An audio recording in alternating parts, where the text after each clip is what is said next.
Hello everyone, कैसे हो आप सभी लोग। हमारे यूट्यूब चैनल में आपका बहुत ही हार्दिक स्वागत है। और दोस्तों, यहाँ पर बहुत ही जबरदस्त और शानदार बीएड की एंट्रेंस एग्जाम क्लासेस आपकी चालू हो गई हैं। और मैथ की क्लासेस, मैथ प्रिपरेशन आपकी कंटिन्यूस चल रही है। वीडियो हम आपको अपलोड करके दे रहे हैं, आप तैयारी कर रहे हैं या नहीं कर रहे, ये आप पर निर्भर करता है। ठीक है दोस्तों, हमारा काम है आपको समझाने का और आपका काम है समझना। अगर हम आपके लिए कुछ अच्छा कर पा रहे तो ये हमारे लिए बहुत ही अच्छी बात होगी। दोस्तों, अगर बस ज्यादा कुछ नहीं कहेंगे, बस दो ही चार बातें कहेंगे कि अगर आप वाकई में कुछ करना चाहते हैं, बिल्कुल सीरियस है अपनी पढ़ाई को लेकर के, अपने भविष्य को लेकर के, तो प्लीज वीडियो को लास्ट तक देखिएगा। और अच्छा लगे तो लाइक कीजिएगा, शेयर कीजिएगा, कमेंट कीजिएगा, चैनल को सब्सक्राइब करना मत भूलिएगा, क्योंकि आपका एक लाइक एक शेयर हमें बहुत मोटिवेट करता है। तो चलिए दोस्तों, अब हमारा वो समय, वो पल, वो लम्हा वो आ चुका है जिसका हमें बेसब्री से इंतजार है। हमारे सामने बहुत ही जबरदस्त सवाल दिया गया है। बस इसको हमें क्या करना है, कुछ समय के अंदर इसको हमें सॉल्व करके इसका आंसर सामने लाना है। तो दोस्तों, समय को वेस्ट ना करते सीधे हम सवाल पर चलते। कहा यक्स की वैल्यू दी गई है और x minus one upon x का होल क्यूब का मान बताना है। दोस्तों तो ध्यान से देखिएगा, x is equal to one plus root two दिया गया है। इसका वन अपॉन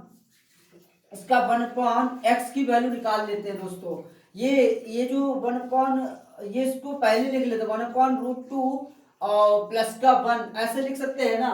प्लस में है, कोई दिक्कत नहीं है, चल जाएगा। इसके सहीगुनी से दोस्तों गुणा करा दो, रूट टू माइनस का वन और रूट टू माइनस का वन। दोस्तों वन अपॉन एक्स की वैल्यू है वो तो आ जाएगी रूट टू माइनस का वन, क्योंकि यहाँ पे वर्गांतर नियम लग जाएगा। दोस्तों ये दो माइनस का एक हो जाएगा, ये रूट टू माइनस का वन आ जाएगा निकल के। ठीक है दोस्तों, अब करना क्या है, जो वैल्यू दी, जो चीज निकालना है उसको यहाँ पे लिख लो। दोस्तों उसको x माइनस का वन अपॉन एक्स की होल पावर 3 है, बराबर में x की value one plus root two दी गई है, माइनस और इसकी वैल्यू कितनी दी गई है दोस्तों, वन अपॉन एक्स की वैल्यू टू रूट और माइनस माइनस प्लस हो जाएगा और इसकी होल पावर 3, रूट टू से रूट टू कैंसिल हो जाएगा, टू की पावर 3 बराबर में कुछ ही समय में हमारे आंसर हमारे सामने है। ये हमारा आंसर आ गया। दोस्तों देखिए ध्यान से, वीडियो को लास्ट तक देखिएगा और एक एक पॉइंट को समझिएगा।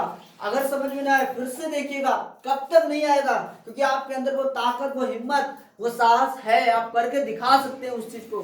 तो चलिए दोस्तों, अब हम अगले सवाल की ओर अग्रसर होते हैं। अगला सवाल भी बहुत ही शानदार सवाल है, हो सकता, उम्मीद है कि आपको समझ में आया होगा और हमें बहुत अच्छा लगता है कि आप लोग हमारे एक एक पॉइंट को समझने का प्रयास करते हैं। ये बहुत ही हमारे लिए शुभ बात है। तो चलिए दोस्तों, अगला सवाल हमारे सामने दिया गया है। कहा है कि अगला सवाल बहुत ही शानदार है। इसमें दिया गया है अल्फा प्लस बीटा बराबर दिया गया है, अल्फा प्लस बीटा बराबर 90 दिया गया है। और अल्फा अनुपात बीटा का जो मान दिया गया है वो 2:1 दिया गया, सॉरी 2:1 दिया गया है। यानी अल्फा बटे बीटा बराबर में 2/1। इसका मतलब यहाँ से अल्फा बराबर 2 बीटा निकाल लेते हैं और इसको समीकरण 1 डाल देते हैं। यहाँ पे इसको उठा के यहाँ पे मान रख देते हैं, अल्फा प्लस बीटा बराबर 90। यहाँ से क्या करते, क्या पूछा गया है, सवाल में पूछा गया है साइन अल्फा और साइन बीटा का मान, साइन अल्फा अनुपात साइन बीटा का मान बताना है। दोस्तों ये क्वेश्चन मार्क लगा दिया। ठीक है, अब यहाँ पे अल्फा की जगह पे 2 बीटा हो जाएगा, प्लस बीटा बराबर में 90 हो जाएगा, ये 3 बीटा बराबर हो जाएगा 90, ये 3 से कैंसिल हो जाएगा तो 30 या 90 होता है, यानी बीटा का मान 30 आ गया।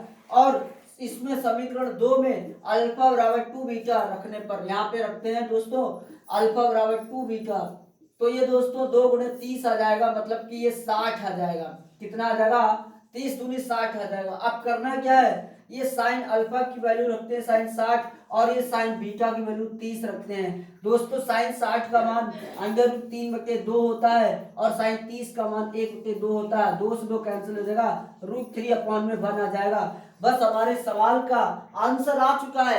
आपका दिमाग सिर्फ यहीं पे होना चाहिए, आपका फोकस यहाँ पे होना चाहिए अगर आप वाकई में कुछ करना चाहते हैं। दोस्तों फिर एक बार चेक कर लीजिए, पूरा देख लीजिएगा, सवाल को अच्छे से बेहतरीन तरीके से देखिएगा, क्योंकि हम आपको एक एक पॉइंट वाइज बताते चलेंगे, स्टेप वाइज।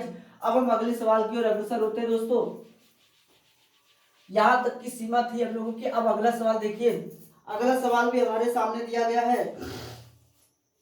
वो सवाल है हमारे सामने, बस अभी हम सवाल पे आने वाले हैं। सवाल भी ध्यान से देखिएगा, सवाल बहुत ही अच्छे अच्छे हैं। सवाल दिया गया है, वृत्तों के व्यासों का अनुपात दिया गया है 4/4:9। वृत्तों के व्यास यानी D1 अनुपात D2 का मान दिया 4/9। कहा है उनकी परिधियों में अनुपात ज्ञात कीजिए, यानी C1 अनुपात C2 बराबर क्वेश्चन मार्क।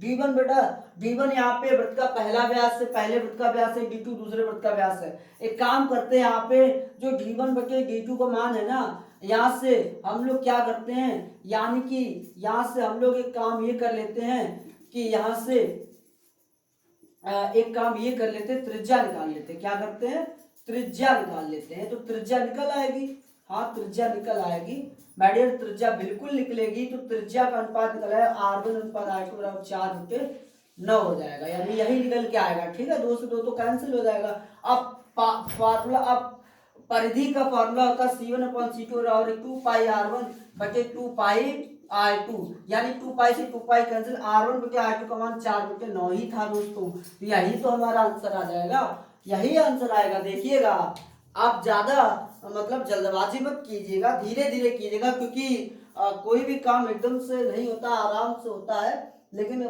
फुर्ती होनी जरूरी है हर काम में।